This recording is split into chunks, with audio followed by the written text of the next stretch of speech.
W. Clement Stone, who happens to be the mentor to Jack Canfield. Okay. And if you know Jack Canfield, he's the creator of the co-creator of the Chicken Soup for the Soul empire, and everybody's probably got a chicken soup book somewhere at home, right? Yeah. Well, W. Clement Stone was training his sales team, and they had to make a certain number of calls, and it didn't matter what your background was, right? But the idea was that you had to overcome rejection in order to be a top salesperson. If you could kind of numb out to rejection, you could make it. And so what he would do is give his salespeople a handful of navy beans. What's a handful of beans? It's like we don't just have those in France. All right, beans. Just say a handful of beans. Okay, beans. Okay, they're not cooked. Okay, I don't need those. Dry beans. All right. Okay. And let's say you had 25 beans in your hand. Now, he would have them to call, okay, place the sales call, and every time they got a no, they had to keep a handful of beans. But every time they got a yes, they could take one bean out and put it in their pocket. And the idea was to empty their hand of the beans. No matter how long it took, they kept on calling until they emptied their hands. First, that's uncomfortable to have those beans in your hand. Yes, but what happened was they overcame the fear of no. They overcame the fear. Focused on the beans? Yeah, they overcame it because they learned how to become persistent. They learned how to not take it personal. They recognized that each no taught them a little something about the asking process. Maybe I asked the wrong person. Maybe this person needed to know more about the features of the product. Maybe I called at the wrong time. But you begin to recognize that this is an experimental process. And eventually, you'll increase your ratio. And eventually, you'll start hearing yeses and yeses. And after a while, the tides will turn. Yeah. And people will start asking you. And that's the difference when your phone starts. So there is something I want to ask you while I have you here, but because I felt so often, I built my business, I started it 6 years ago. There's so many instances where I felt, bad for raising my prices. I felt bad for asking, even like closing the sale. I mean, there's all those moments where I felt awkward. I felt like I didn't deserve it. I didn't work hard enough, maybe. Like there's all those, there's this whole list of things I should do to deserve great success, to be a millionaire, to whatever, whatever, and it sucks. It can. And so how, what can we do to shift that? Like why do we feel so unworthy? People feel unworthy because they haven't really come into the awareness of what it is like to love themselves at the deepest level. It's about self-love, self-appreciation, total self-acceptance. Because really, what are your services worth? Can I put a price on you? Because that's what you offer. You offer yourself in exchange for another. So you're priceless. We're all priceless. You recognize that. So the value that we place is the one we place on ourselves, or the ones we allow others to place on us. Like now, in the United States, they're raising the minimum wage, okay? And so the minimum wage will be maybe $8 or something like that. Should I feel greedy because I charge several $100s an hour, or should another person feel that they're being excessive because they do? How do you see yourself? What do you feel about yourself? And let me just be a little practical about it, because I understand that's one of the number one questions that I get.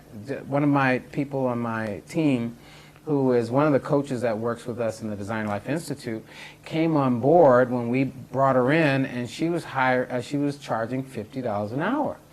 And so, and she asked me the question, was that too much? I said, well, you can't even work for us charging that little, because then you'll bring the whole team down. People will start to think, well, wait a minute, what's going on here?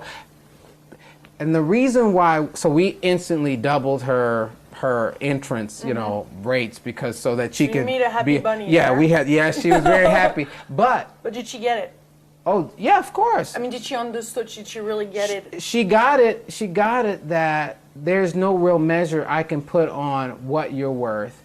And there is no doubt about what she would be giving out. She wouldn't be on the team if she wasn't great, if she wasn't putting out the best and highest in quality and service. You know what I'm saying? So when I'm sitting up feeling unworthy, undeserving, cut that foolishness out in a hurry.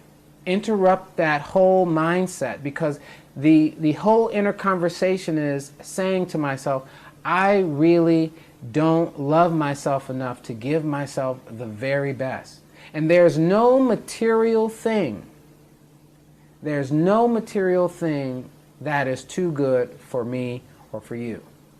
No material thing that is too good for me or for you. You're really the one that taught me that, because I remember a seminar I went to 2 years ago that is called Fall in Love with Your Life. Ah, that's right. What I didn't get is that he will ask us to fall in love with ourselves, to love, to embrace who we were. And I had to do those exercises like in front of the mirror and like hugging yourself and like saying that, you know, like I love you, LIlou, I love like, you, and I'm totally deserving to be loved. Yeah. That was tough. Well, if you if you think about it though, you know that when you walk outside that door, when you leave your house every day, you can't count on hearing words of encouragement, words of support, words of love, words, people telling you you're going to make it, you're going to be it, you're going to do it. So if you don't tell yourself that, who can you count on to do so?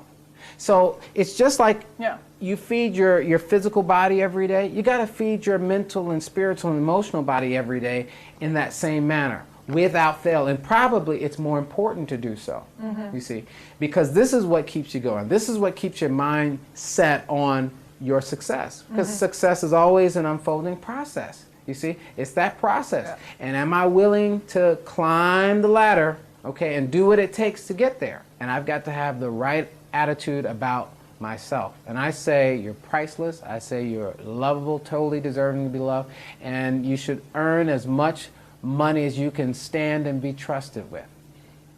Yeah. No thing is too good for you. No limit. No limit. No limit. Yoo-hoo! I'm glad every year I have to give myself a raise just in case my self-esteem might want to drop. I wouldn't want I would not want to run around with low self-esteem. So I just keep increasing my rates. I increase not only my rates but also the level of service and energy that I give out. Yeah. Every year. Wow.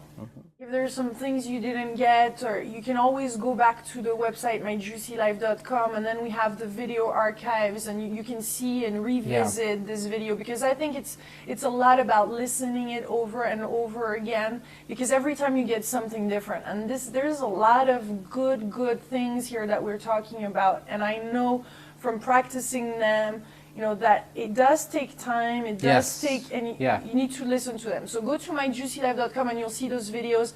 And also, I know you're throwing in some juicy free stuff for you. Yeah. Sure. And we're going to talk later about that, but there is a 20-inch flat TV to win.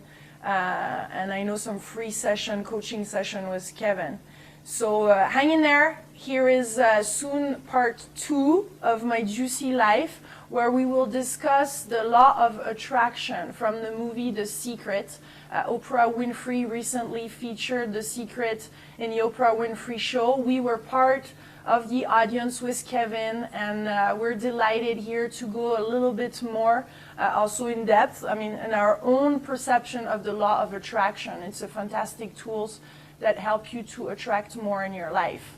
And this is it for now. Stay tuned and visit myjuicylife.com. Thank you for...